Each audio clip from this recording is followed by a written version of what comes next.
ঘরের ভিতরে জিন আর জিন আপনি জানেন না। জিনের কারণে ছোট্ট ছোট্ট বাচ্চারা কষ্ট পায়, আপনি বুঝেন না। আপনার স্ত্রী পর্যন্ত জিনের কারণে কষ্ট পাচ্ছে। জিন আর জিন আপনি জানেন না, বুঝেন না, কষ্ট পাচ্ছেন, তারপরও টের পান না। এরকম অনেক ঘরে আছে না নাই? এই জিন কেন আসে? আল্লাহ ফেরেশতা পাঠাইছে আমাদের বন্ধু বানায়। বন্ধুদেরকে যখন আপনি ঢুকতে দিলেন না, তখন সেখানে ঢুকে দুষ্ট জিন। কে বলেন, কে? দুষ্ট জিন আপনার ঘরে আছে, কিভাবে বুঝবেন? দুষ্ট জিন কখন আপনার ঘরে ঢুকে কেমন করে বুঝবেন? 10টা আলামত যদি আপনার ঘরে থাকে, আপনি বুঝবেন এই ঘরটা জিনের বাসা। এই বাসা থেকে বাঁচার জন্যে আজকেই প্ল্যান নিতে হবে। যখনই আপনি প্ল্যান নিবেন, বাস্তবায়ন করবেন, জিনের আসর থেকে যিনি হেফাজত করবেন তিনি কে? 1 নাম্বার ঘর হলো আল বাইতুল্লাযী ফীহি কাতিউ রাহিম। যেই ঘরের ভিতরে আত্মীয়তার সম্পর্ক ছিন্নকারী বসবাস করে, ওই ঘরের ভিতরে ফেরেশতা আসে না।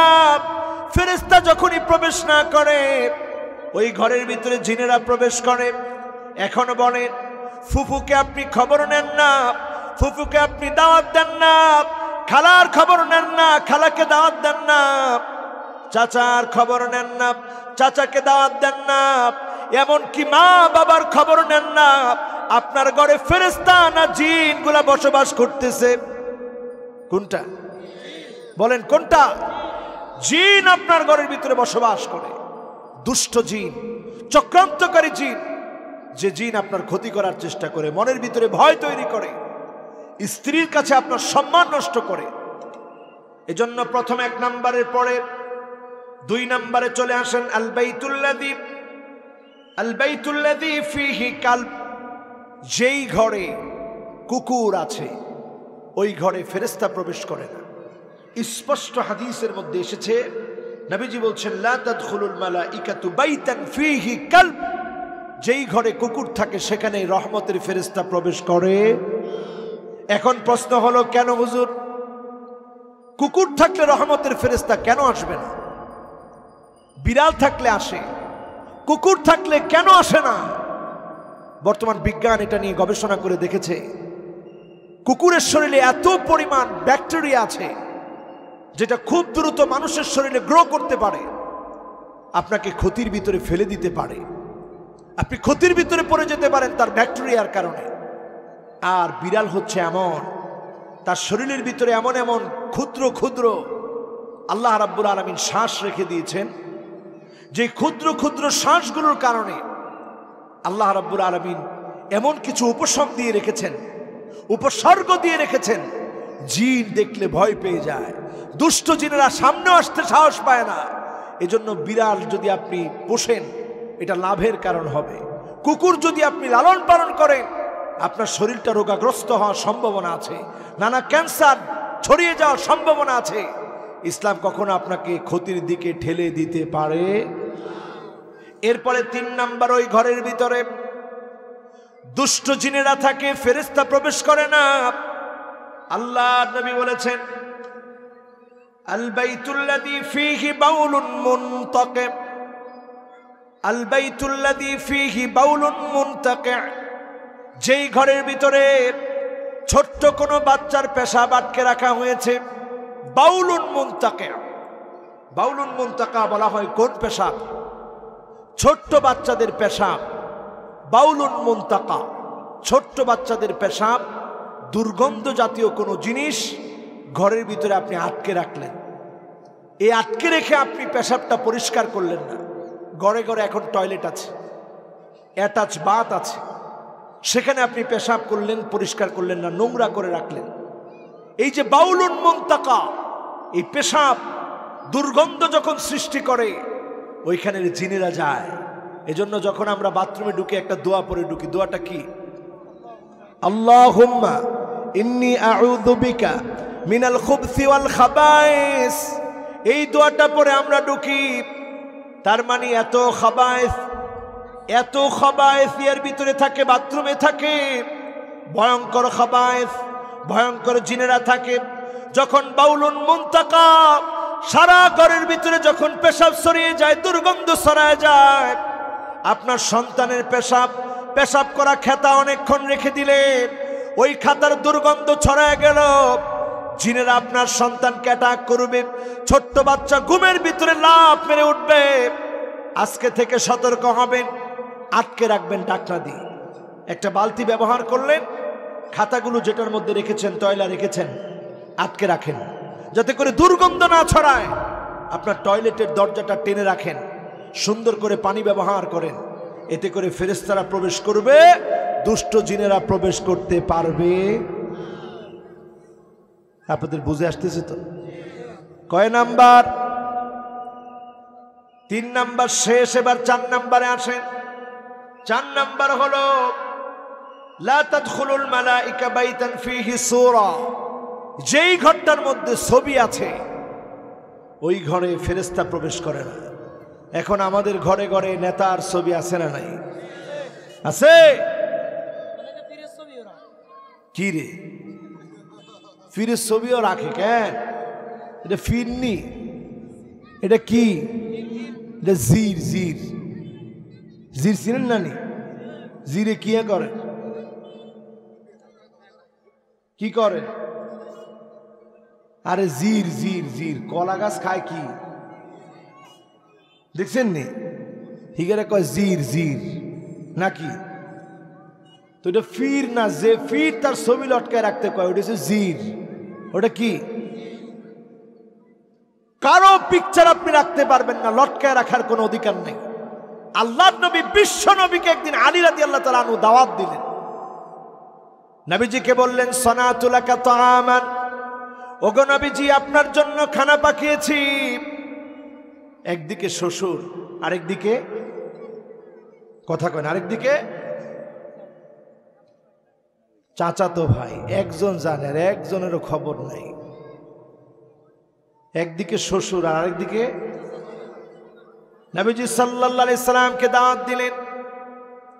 আল্লাহর নবী ঢুকলেন, দেখেন একটা পর্দার মধ্যে ছবি দেওয়া। নবীজির সঙ্গে সঙ্গে বের হয়ে আসলেন। আলী রাদিয়াল্লাহু তাআলা আনহু বললেন, ওগো নবীজি কেন বের হলেন? আল্লাহর নবী বললেন, ওই ঘরে আমি যেতে পারি না, যেই ঘরের মধ্যে ছবি থাকে ওই ঘরে আমি নবী যেতে পারি না। আজকে যারা এখানে বসলেন, কতজনের ঘরের মধ্যে ছবি, কিন্তু আমাদেরকে অনেক সময় দাওয়াত করেন, আমরা সামাজিকতা রক্ষায় বলতে পারি না, যে ফেলি, কি আর করা। বিশ্ব নবী বের হয়ে চলে আসলেন। ইমামদেরকে বলবো, যেখানে দাওয়াত খাবেন অথবা যার ঘরে আপনি যাবেন, ছবি দেখলে বের হয়ে আসবেন। এটা রাসূলুল্লাহর একটা সুন্নাহ। রাসূলুল্লাহ ছবি দেখে বরদাস্ত করে নাই। আজকে আমরা যদি এই শিক্ষাটা নিতাম, অঙ্গনে অঙ্গনে ছবি টানানোর রীতি থাকতো না, ঠিক না বেঠিক?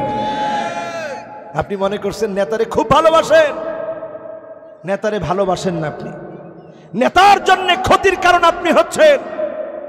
আপনি মনে করছেন আমার বাপ মরে গেছে, বাপের খুব ভালোবাসি, আমার মা মরে গেছে, মারে খুব ভালোবাসি, আমার উস্তাদ মরে গেছে, উস্তাদরে খুব ভালোবাসি, পীর মরে গেছে, পীরের খুব ভালোবাসি। ছবি লটকায় রাখলেন। এমনকি আমি দেখছি কিছু ভণ্ড পীর ছবি মাজারের উপরে লটকায় রাখে। অথচ আল্লাহর নবী একদিন জিবরিলকে বললেন, জিবরিল আসো ঘরের মধ্যে। জিবরিল কি বলেন শোনেন। জিবরিল সঙ্গে সঙ্গে বললেন, কাইফা আদখুলু ফি বাইতিকা সিত্রুন ফিহি তাসাবির। ওগো নবীজি কেমন করে ঢুকবো? আপনার ঘরের ভিতরে একটা ছবি রয়েছে, যেই ঘরে ছবি আছে ওই ঘরে আমি জিবরিল প্রবেশ করতে পারবো না। বলেন আল্লাহু আকবার। ছবি রাখবেন নি? বলেন ছবি রাখবেন? ছবি আজ টেনে ফেলে দেন, ছিঁড়ে ফেলেন। ছবি দিয়ে মহব্বতের কোনো দরকার নাই। কয় নাম্বার? কথা কয় না, কয় নাম্বার? এরপরে আসেন 5 নাম্বারে। আমার ভাইয়ারা, ইন্নাল মালাইকাতা লা তাদখুলু বাইতান ফীহি তামাসিল। এবার আসেন মূর্তি। সরাসরি আমাদের ঘরে পুতুলের নাম দিয়ে দিয়ে এখন মূর্তি ঢুকতেছে অহরহ। ঠিক বলছে একজন দুইজনে, আর পিছন থেকে একজন কইছে ফুরিয়ালা ফুরিয়ালা। তো এখন ফুরিয়ালানোর দরকার নেই, আপনার ঘরের তো নাম আগে বার করেন, ঠিক কিনা বলেন? এখন আমাদের ঘরে ঘরে সন্তানদেরকে খুশি করতে কি আমরা বিভিন্ন মূর্তি এনে দিচ্ছি, তামাসিল, এমন এমন মূর্তি এনে দিচ্ছি, অপসংস্কৃতি ঢুকাচ্ছি।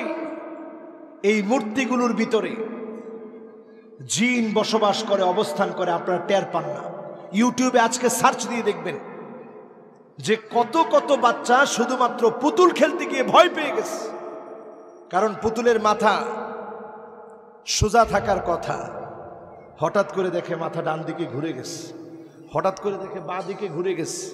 এই ধরনের দৃশ্য দেখার পরে চিৎকার মেরে উঠেছে সন্তান। কি অবাক দৃশ্য! এই যে ভয়টা পাইছে, এই পুতুলের ভিতরে ঢুকছে কে? জিন। সবাই বলেন কে? ফেরেশতারা আমাদের জন্য দুনিয়ার জীবনে বন্ধু, আখিরাতে বন্ধু। ঘরের ভিতরে কোন মূর্তি আমরা মুসলমান এলাও করতে পারি? কয় নাম্বার? কথা কয় না, কয় নাম্বার? এবার আসেন 6 নম্বরে আমার বায়ানা। আল বাইতুল্লাযী ফীহি আজরাস। ওই ঘর, যেই ঘরের ভিতরে পায়ের নুপুর পরা মেয়ে নাচার জন্য পায়ের নুপুর কিনেছে। স্পষ্ট আল্লাহর নবী বললেন, লা তাদখুলুল মালাইকাতু বাইতান ফীহি জুলজুল। যেই ঘরের ভিতরে জুলজুলি থাকে, জুলজুলি মানে পায়ের নুপুর, যেটা বাজলে পরে জুনজুন জুনজুন করে আওয়াজ হয়। আমাদের মেয়েরা পরে কি পরে না? হাজী সাহেবের নাতনি পরে। হাজী সাহেব আবার হুজুরে নিয়ে দেখায়, দেখেন হুজুর ছোট্ট মানুষ কি নাচা নাচে, নুপুরও কিনে দিছি, খুব সুন্দর নাচতে পারে হাজী সাহেবের নাতনি। আরে হাজী সাহেব, আপনার ঘরের রহমত কেমনে আসবে? আজকে বাচ্চাটারে নষ্ট করতেছেন আপনারা। কুল্লু মাউলুদিন ইউলাদু আলাল ফিতরা ফাআবাওয়াহু ইউহাউইদানিহি আও ইউনাসসিরানিহি আও ইউমাজ্জিসানিহি। আল্লাহ পাক প্রত্যেকটা মানুষকে পৃথিবীতে প্রেরণ করলেন, হোক না হিন্দু, হোক না খ্রিস্টান, হোক না বৌদ্ধ, হোক না ইহুদি, হোক না সেহুদি, হোক মুসলমানের ঘরে প্রত্যেকটা শিশু বাচ্চা ফিতরতের উপরে জন্মগ্রহণ করে। তার মানে তার হার্টের উপরে একটা আবরণ আছে। ওই আবরণটাকে জকজকে ফকফকে যিনি রাখেন তিনি কে? ফাআবাওয়াহু। এরপরে তার বাপ আসে, ইউহাউইদানিহি আও ইউনাসসিরানিহি আও ইউমাজ্জিসানিহি। বাপ এসে তারে হয় ইহুদি বানায়, না হয় খ্রিস্টান বানায়, না হয় অগ্নি পূজারী বানায়। জন্ম থেকে কেউ অগ্নি পূজারী হয় না, জন্ম থেকে কেউ হিন্দু হয় না, জন্ম থেকে কেউ খ্রিস্টান হয় না, জন্ম থেকে কেউ ইহুদি হয় না।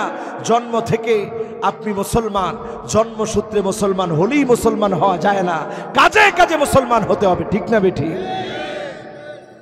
এজন্য আমার ভাইয়েরা, ঘরের ভিতরে যদি নূপুর পরে কেউ নাচে, আমাদের দেশে নূপুর পরে নাচার গানও আছে। গান টান তো আমরা শুনি না, এই জন্য তেমন জানিও না। নূপুর পরে নাচে, এই যে নূপুর দিয়ে নাচে, জুনজুন করে আওয়াজ হয়, এই আওয়াজে জিন আসে, আপনি তো টের পাচ্ছেন না। জিন আসার কারণে হঠাৎ করে দেখে বাথরুম থেকে অটো দরজাটা খুলে গেছে। এক বড় শিল্পপতি একদিন দাওয়াত দিয়ে নিয়ে গেছে, হুজুর সর্বনাশ। আমি কি হয়েছে? কয় হুজুর একটু আজান দেন। আমি কে, এখন তো নামাজের সময় না, আজান দেব কে? কয় হুজুর এই জন্য আজান দেন, সর্বনাশ হয়ে গেছে। কি সর্বনাশ?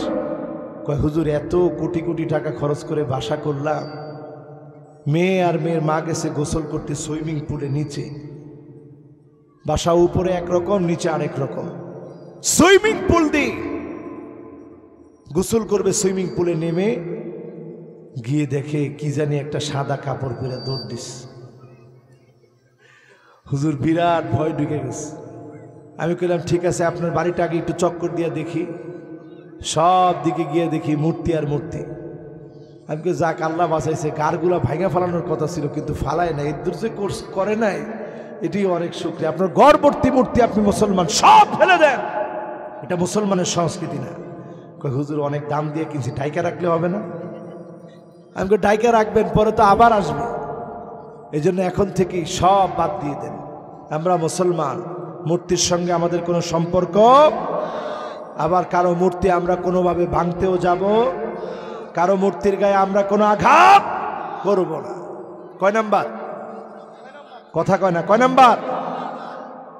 এজন্য আমার ভাইয়েরা, যার যার ঘরে নূপুর আছে, আওয়াজওয়ালা নূপুর, ওই নূপুরগুলা সব বাদ দিয়ে দেন। আওয়াজওয়ালা নূপুর থাকলে জিনেরা আসবে, জিনদেরকে আহ্বান করা হয় আওয়াজওয়ালা নূপুর দিয়ে, এই নূপুরগুলা বাদ দিয়ে দেন। 7 নম্বরে আল মালাইকা তাতাযা মিন রাওয়াইহাল কারিহা, খারাপ দুর্গন্ধ ময়লা আবর্জনা ডেকে রাখবেন, দুর্গন্ধ ময়লা আবর্জনা ডেকে রাখবেন। এমন কোনো কিছু খেয়ে নামাজে আসবেন না যেটাতে ফেরেশতাদের কষ্ট হয়। এমন কোনো কিছু খেয়ে আপনি ঘুমাবেন না যেটাতে ফেরেশতাদের কষ্ট হবে। আপনার স্ত্রী যদি আপনার সঙ্গে কথা বলতে কষ্ট হয়, আপনি বুঝবেন ফেরেশতাদেরও কষ্ট হচ্ছে, আপনি ব্রাশ করে নেবেন। এজন্য নবী করিম সাল্লাল্লাহু আলাইহি সাল্লাম যখন বাইরে থেকে আসতেন, বাদা বিসওয়াক, মিসওয়াক দিয়ে শুরু করতেন। প্রথমে তিনি মিসওয়াক করতেন, একটা মিসওয়াক রাখবেন সাথে সবসময়, পারবেন? এটা বদর যুদ্ধের হাতিয়ার। গর্জে উঠুক আরেকবার, কোন? এটা বদর যুদ্ধের হাতিয়ার, উহুদ যুদ্ধের হাতিয়ার, খন্দক যুদ্ধের হাতিয়ার, তাবুক যুদ্ধের হাতিয়ার। প্রত্যেকটা যুদ্ধের ময়দানে সাহাবাই কেরাম অস্ত্র শস্ত্রের পাশে অন্যতম হাতিয়ার রেখেছেন। এটার নাম কি? আরে আওয়াজ করে বলেন, কি নাম? তাবুকের যুদ্ধে কোনো কেতাল লাগে নাই, লড়াই লাগে নাই, এই একখান অস্ত্র দিয়া মুসলমানরা বিজয় হয়ে গেছে। কোন সুবহানাল্লাহ। যখন মিসওয়াক শুরু করছে, হেরাক্লিয়াসের ট্রেনিং প্রাপ্ত বাহিনী, তারা কয় সর্বনাশ, গাছের ডাইল ছিঁড়ে আর মিসওয়াক করে, কি কাজ কি এদের? এরা মনে হয় দাঁতটা ধারাচ্ছে, এরা আমাদেরকে খেতেও মনে হয় দেরি করবে না। কারণ নাউজুবিল্লাহ, মুসলমান কখনো এমন হিংস্র না। কিন্তু শুধুমাত্র এই মিসওয়াকের কারিশমা, সুন্নতের কারিশমা, সুন্নতের প্রতি আনুগত্য মুসলমানদেরকে এগিয়ে দিয়েছে, বিজয় দিয়েছে। বলেন আল্লাহু আকবার। এই সুন্নতটা ইনশাআল্লাহ সাথে রাখবেন, রাজি আছেন ইনশাআল্লাহ? কয় নাম্বার? কথা কয় না, কয় নাম্বার? এরপরে আমার ভাইয়েরা চলে আসি 8 নম্বরে, লা তাদখুলুল মালাইকা বাইতান আল্লাযী লা ইউকরা ফীহাল কুরআন, যেই ঘরটার মধ্যে কোরআন পড়া হয় না, যেই ঘরটার মধ্যে কোরআন তেলাওয়াত হয় না, নবীজি সাল্লাল্লাহু আলাইহি সাল্লাম বলে এই ঘরটাই হলো এমন ঘর, যেই ঘরটা হলো উজান বাড়ির মতো। উজান বাড়ির মতো ঘর যদি হয়, সেখানে নানা ধরনের কীট পতঙ্গ যেমন থাকে, ওই ঘরের ভিতরে জিন বাসা বাঁধবে, ফেরেশতা ওই ঘরে প্রবেশ করবে না। আপনি যেখানেই থাকেন অন্তত সূরা কাহাফের 10টা আয়াত তেলাওয়াত করেন। প্রথম 10টা আয়াত তেলাওয়াত করার কারণে দাজ্জালের ফিতনা থেকে যিনি হেফাজত করবেন তিনি কে? কয়টা আয়াত? 10টা আয়াত তেলাওয়াত করবেন। এরপরে আমার ভাইয়েরা 9 নম্বরে, আল ইনসান আল্লাযী ইয়াকুনু আকসার আওকাতিহি জুনুবান লা তাদখুলুল মালাইকা ফি বাইতিহি, যেই ঘরের লোকটা অধিকাংশ সময় অপবিত্র অবস্থায় থাকবে, ওই ঘরের মধ্যে আল্লাহর রহমতের ফেরেশতা প্রবেশ করবে না। এখন তাকায় দেখেন, আপনি স্ত্রীর সঙ্গে গভীর আলিঙ্গনে সময় কাটিয়েছেন, রাত চলে গেছে, ফজরের সময় হয়েছে, গোসল করেন নাই, জোহর চলে গেল, গোসল করেন নাই, আসর চলে গেল, গোসল করেন নাই, মাগরিব হয়েছে, এখনো গোসল করেন নাই, আবার এশা আসছে, এখনো গোসল করেন নাই, অপবিত্র রয়ে গেছেন। আপনাকে জিন আসর করবে, কারণ ফেরেশতা এই রকম অপবিত্র লোকের সাথে বেশিক্ষণ থাকে। কয় নাম্বার? সবাই বলেন কয় নাম্বার? এরপরে আমার ভাইয়েরা 10 নম্বরে আল বাইতুল্লাযী ফীহি জিলদু নামির, যেই ঘরের ভিতরে বাঘের চামড়া থাকে। কিছু মানুষের অভ্যাস দেখবে বাঘের চামড়া লটকায় রাখে, যে অনেক বড় শিল্পপতি বোঝানোর জন্য। এই রকম বাঘের চামড়া যার ঘরে লটকায় রাখবে, আল্লাহর নবী বলেন তার ঘরে ফেরেশতা প্রবেশ করবে না। এই যতগুলো মানুষের কথা বললাম, আমাদের সমাজে এই জাতীয় মানুষ এখন আছে না নাই? তার মানে ফেরেশতা আমাদের জন্য প্রতিনিয়ত দোয়া করছে। আমার ঘরে রহমত নিয়ে বার্তা নিয়ে আসছে, আমার কাজের কারণে ফেরেশতা ঢুকতে পারে না। এই 10টি জায়গাকে আজকে থেকে বন্ধ করেন, অজস্র রহমত দেখতে পারবেন।